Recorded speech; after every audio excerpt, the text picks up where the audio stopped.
Well, hi, everybody. You're tuned into My Doc and Dukov today at 1 o'clock at KHTS AM 1220. We've been moved to 1. So for those of you who listen to the show, we're no longer at 2 o'clock. This will be at 1 o'clock p.m. now on Wednesdays, Pacific Standard Time. And today, Dr. Jenkins is playing golf, I believe. And I hope he's having a great time out there and he's not too hot. And it's just me. So I'm sitting here in my lair. And right here in my lair, I have one of my new favorite people on the planet. His name, Chandresh Bhardwaj. You got it right. And when we first met, and I said his last name correctly, he was like stunned. He's like, "Wow, I was waiting to actually correct you just now, but you got it right." Chandresh is a 7th generation Tantra spiritual healer, Tantra instructor, teacher. Spiritual teacher. He comes from 7 generations of Tantra gurus in India, correct? Yes. Okay. Now, why I think Chandresh is really one of a kind and why he's sitting in my lair today is not just to talk about Tantra. We are going to talk about Tantra. Mm-hmm. But overall, why I don't just have any Tantra expert, if you will, in here is because you're kind of different to your 7th, to your 6 generations prior to you. You came out here to Southern California. Mm-hmm. Most of your family lives in New York. Mm-hmm. And India. Yeah. And from a young age, I mean, you've just been absorbed in this stuff. You were raised with it. You were it was ingrained deeply inside of you. You were led into that world as this generational, your lineage allowed you to be a part of this. And halfway through, you were like, you know what? There's more. There's more. I'm a little bit of a black sheep out here. I need to go explore what other realms of possibilities are related to Tantra, related to our spiritual journeys. And you broke free from this traditional path that had been set before you, that your grandfather, your father, your grandfather, your great-grandfather, your great-great-great-great-grandfather had all walked. And the actual manifestation of this in your life is the book that you wrote that came out last year called Breaking the Norms. Oh my gosh, to anybody who's listening just right off the bat, what does that do to you? It's all new. It's new stuff. It's a new path you're carving out here. This is why you're sitting in my lair. So welcome.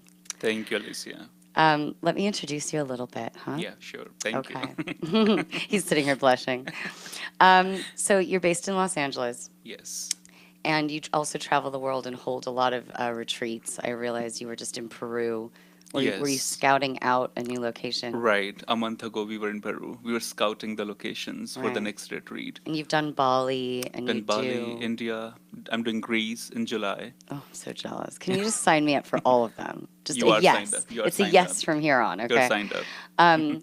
So as I said, you hail from 7 generations of Indian spiritual healers. Yes. And somewhere through your own pursuits of this, as the information was sort of seeping into you over the years, and you've been to all these retreats, you've done meditations every day of your life, you pray to all the same gurus and goddesses and all of it.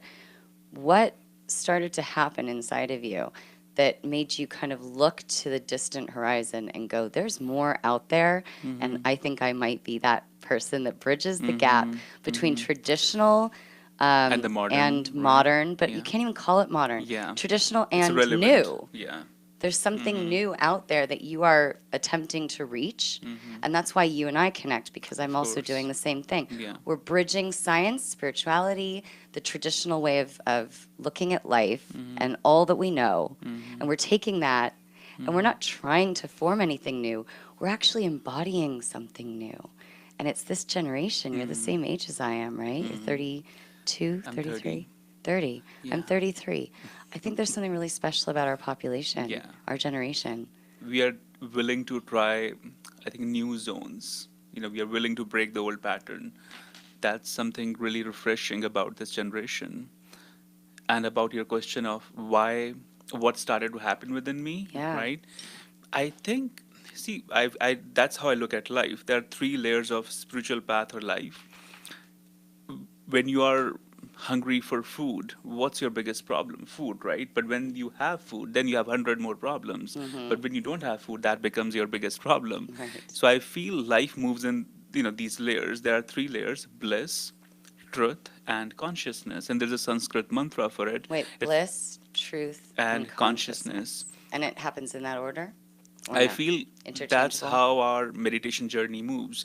When I was in India, I started meditating for truth. I wanted the truth. I was feeling the bliss because I was in a very blessed spot with my teachers. So the bliss wasn't that big of a problem. And I was very young to even understand what's the opposite of bliss. But although I was young, but I was very curious to know what's the truth. And I was exploring these layers. But when I came to New York, then I think a very volcanic eruption happened within me.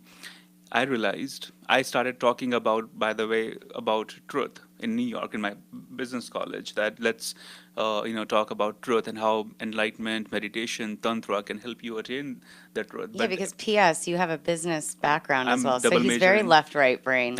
You're not just sitting hanging crystals from your door. No. You also have you have a, a clinical or a professional I'm background glad. as well. You're grounded and rooted in something logical and rational here on planet Earth, which is actually a huge component to the combination That of helped, balance, obviously, right? that helped a lot. And Yeah. in New York, I realized people don't want to know the truth right now because their biggest problem is bliss.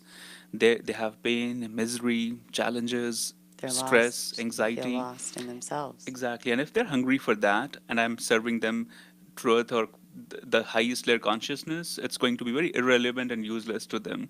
So I started focusing on the bliss part first, Happiness. happiness. And when that happiness was experienced, then I moved on to truth. For me, that's exactly what happened. The bliss or the happiness was challenged, but not as big of a challenge as the truth was. I really wanted to know, why am I here? That was the question I used to constantly Isn't that ask. all of our question, Right? really? Why I mean, am I all here? through the Mm-hmm. ages, from the time that man stood upright and could light a fire, Mm-hmm. they sat around it and Mm-hmm. pondered to the universe and looked up at the stars and wondered, what is this? Why are we here? Mm-hmm. Right? This age old question that so many disciplines have answered in books and Mm-hmm. have attempted to reach new truths about over centuries. And yet there's more, isn't there? And for those who are listening, just take a moment, take a deep breath, look around the trees, the sky, the mountains, and you should realize they will outlive us, the whole Mother Nature. We have a short time, and in this short time we got to figure out the answer, or at least a certain idea about why we are here. Well, then you're bridging into consciousness because really, when I look around and I go to the ocean, I go to Mm-hmm. the ocean a lot. Right. Um, it makes me feel so humble because there's so much we don't know, and the Right. ocean reminds me of that. It's not Exactly. man-made. It's not man-confined. We Mm-hmm. can't control it like we think we control everything. We're so wrong. Mm-hmm. The only thing you can really do is come back inside yourself. Exactly. And the ocean is one, nature in general is one way we can do that. It's the humility of recognizing what a short lifespan we actually have here on the planet, like butterflies, and how much longer that tree is going to be, that rock, that the ocean itself Exactly. is going to be here than me. And that allows this moment inside of me to breathe and to recognize the value Right. in my breath in that moment. That moment is the only thing that exists. In that space that I create of consciousness, of recognition of my existence in that moment, my presence. Yes.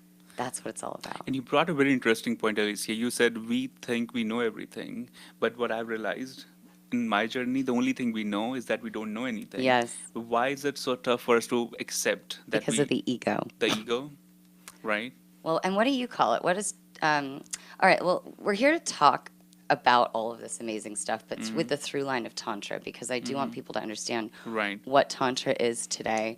And what you specifically bring to it that I find just delicious as far as your own little flavor to it. You're more than just the traditional approach to Tantra. And that's really what I'm fascinated by because there's something I want to reach out with and touch that in the ether with you. Like that's what we want to cultivate in this new awareness in this new population that's growing. Our generation is Right. coming into themselves. Right. The generations after us, you know, the millennials, Right. they're all more conscious. They want more. They want more. And they want to be, definitely. nobody's talking to them right now They at want all. to break the norms. They want They to are learn. breaking the norms. Yeah, they want to learn more. They want to experiment more.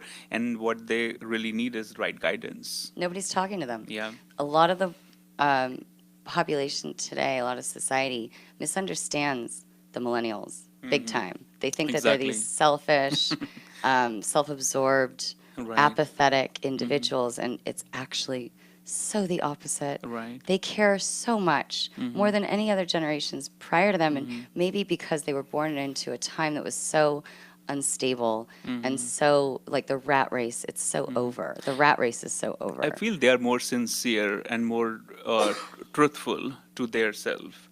You know, they don't jumble around things. They're very straightforward people. That's what my experience says about it. And I want to share a brief story about Tantra because you mentioned Tantra a few times, and I think people We're going to get there. We're going to get there. So for me, Tantra wasn't a very mystique science. I mean, that's something I grew up with. So it was very natural and normal thing for me. I grew up learning Tantra, practicing Tantra. But funny thing happened when I moved to New York from India. And we would ask me my spiritual background, or I would, talk about meditation, and Tantra would come up a lot.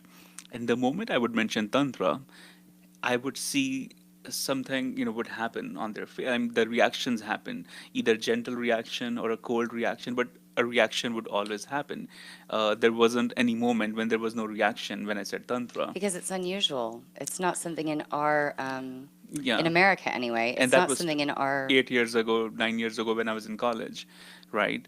So one day I went home and I said, I think I need to Google Tantra or Amazon it. So I did, Amazon Tantra, yeah, go I ahead. did the Amazon on Tantra and I did Google, and what came up was just soft porn, DVDs and Soft books. porn, wow.